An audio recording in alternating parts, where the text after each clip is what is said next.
This is from 12 Rules for Life. Rule 4 is compare yourself to who you were yesterday, not to who someone else is today.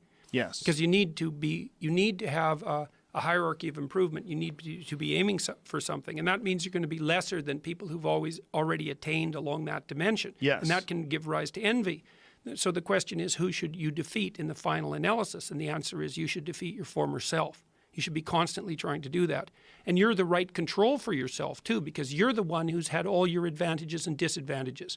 And so if you want to compete fairly with someone, then you should be competing with you. And it is the case, and this is what we were talking about too with regards to the self-improvement of the fighter, is, well, if you're improving yourself, then what you are doing is competing with your lesser self. And then you might also ask, well, what is that lesser self? And that lesser self would be resentful and bitter and aggressive and vengeance-seeking and all of those things that go along with having a negative moral character. And those are things that interfere with your ability to progress as you move forward through life. So it's very necessary to understand that this is why, you know, I've been stressing this idea of personal responsibility. It's like, well, personal responsibility is to compete with yourself, is to be slightly better than yourself the next day. Yes. And it better in some way that you can actually manage. And that's humility. It's right. Like, well, I'm a flawed person. And I've got all my problems. Could I be as good as person X? It's like not the right question. The right question is, could you be slightly better tomorrow than your currently flawed self? And the answer to that is, if you have enough humility to set the bar properly low, then you could be better tomorrow than you are today. Because what you also have to do is you have to say, well, here's all my flaws and my insufficiencies, and the best that someone that flawed and insufficient could do to improve and actually do it is this. And that's not worth going out in the street and celebrating with placards, you know. It's like, well, this is why I tell people to clean their room. So you're not going to brag to someone that you did that. But someone as insufficient as you might be able to manage it. And that means you actually are on the pathway to self-improvement and you're transcending your former self. And you might say, well, what's the right way of being in the world, if there is such a thing? And it's not acting according to a set of rules. It's attempting continually to transcend the flawed thing that you currently are. And what's so interesting about that is that the meaning in life is to be found in that pursuit. So I've been laying that out in these discussions too, because I say, well, the fundamental issue is that life is tragic and difficult, very tragic and difficult for everyone. And it's also tainted by malevolence, because no matter how things are tragic and difficult, but there's always some stupid thing that you could do or someone else could do that could make it even worse than it has to be. And so that's life. And you need an antidote to that, because that can embitter you.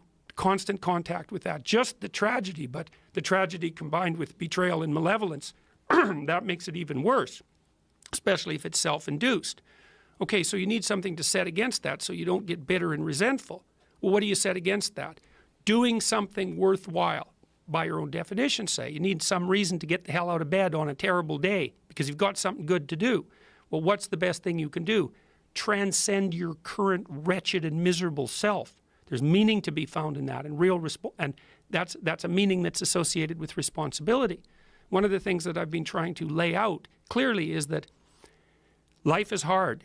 It's tainted by malevolence and betrayal. That can make you bitter. You need a meaning to offset that. Where's the meaning to be found? Not in rights, not in impulsive pleasure, but in responsibility. You take responsibility for yourself, so you take care of yourself. If you're good at it, you have some excess left over to take care of your damn family. If you're good at both of those, then you have some excess left over to take care of your community. Those are heavy burdens. You pick up the burdens. You find that's meaningful. The best way to pick up the burden is to continually improve yourself. And that's where the meaning is to be found. And so that meaning is in the continual self-transcendence. That's letting your old self die and the new self be reborn. Did you watch When We Were Kings? Ellie and Fraser? Yeah. God, that's an amazing, amazing, amazing movie. Right at the end of it, so Ellie defeats Fraser, basically by letting him defeat himself, right? Because Fraser is angry and he's got a chip on his shoulder and he doesn't conduct the fight properly. So he exhausts himself chasing Ellie. And Ellie has basically just trained himself to take the damn blows, right? And to wear Fraser out. That's his plan. Then right at the end of the movie, he knocks Fraser down. And it's pretty much the end of the fight. But Fraser sort of struggles to his feet. You know, he's just getting up off the mat. And Ellie's got his hand pulled back to just nail him because he's completely laid open. And he puts his gloves down and turns away. That's the end of the fight. And Fraser said, and this is true as far as I know, that fight tamed him. Like Frazier had a big chip on his shoulder, and he was a kind of a dreadful guy up till that fight. And afterwards, he was affable and he was civilized. Ali civilized him. And so, but that gesture that Ali made was that great gesture, because he could have flattened him, right? And he had every reason to, man. He got taken apart. Ali took punches like mad in that fight. And then in the final analysis, when he had Frazier down and he was struggling to his feet, he just let him go, man. Nobility of character right there. Something impressive to behold. Improving my life. Someone might say that. And I would say, well, you're not aiming low enough.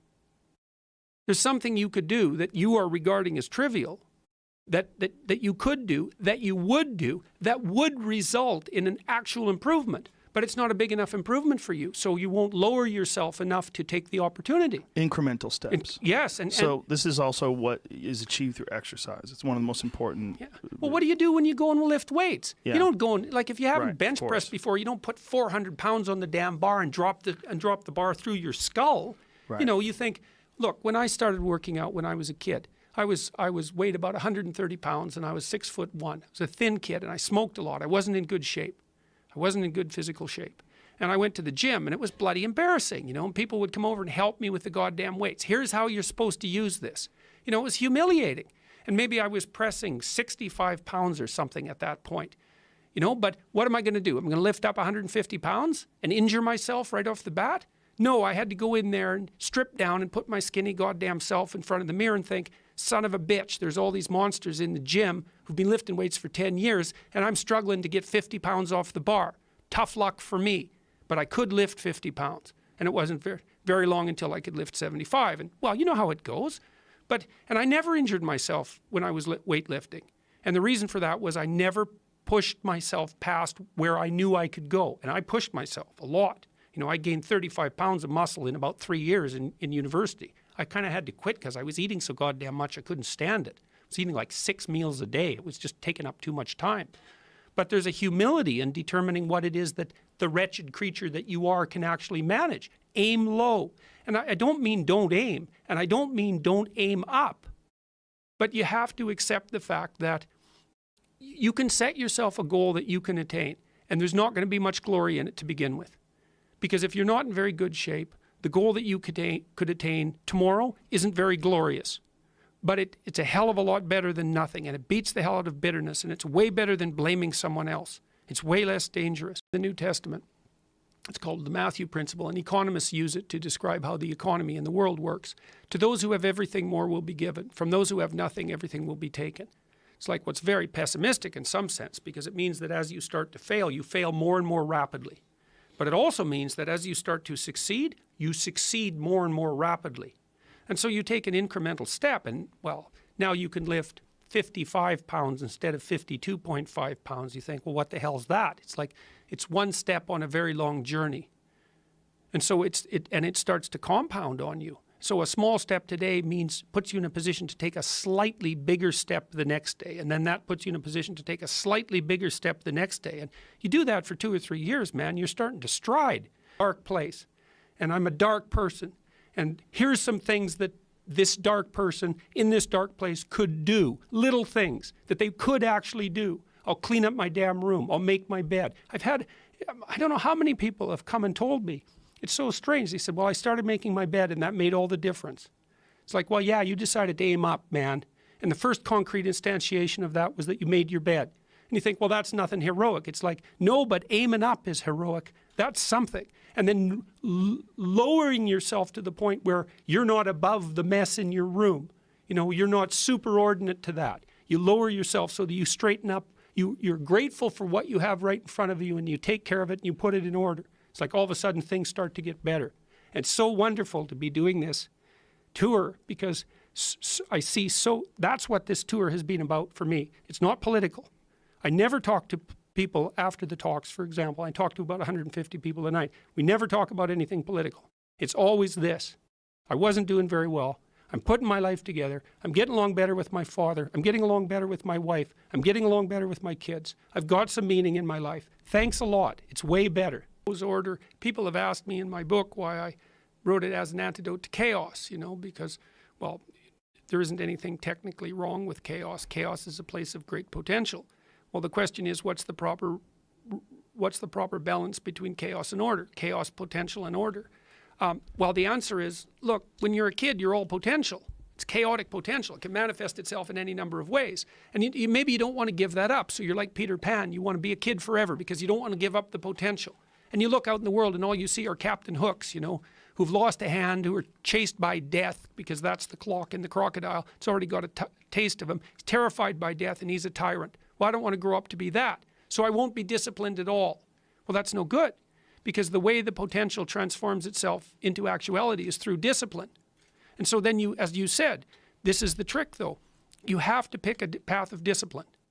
What path of discipline you have to pick is a different issue. So there could be a rule. The rule might not be follow this rule. The rule might be you have to follow some rules. So it's a meta rule. And the meta rule is you have to discipline yourself. And the issue is, well, how? That's not really the relevant question. You can pick a disciplinary path. That's why I often tell my clients, especially young people, they say, well, I don't know what to do. It's like, that's okay. Nobody does. Go do something. Do the best thing that you can think of. Put the best plan you have into practice. It's not going to be perfect and it will change along the way, but it will change partly because you become disciplined pursuing the path. And as you become disciplined, you become wiser. And as you become wiser, you become able to formulate better and better plans. So you can start vaguely and confused and develop a plan that's not so great and you start to implement it. And then you accrue incremental wisdom as you implement your flawed plan. And that enables you to fix the plan. And so that's part of that process of incremental self-improvement as well. One of the more difficult aspects of that is personal honesty, like being honest with yourself, being honest with yourself about what you're doing, self-assessment.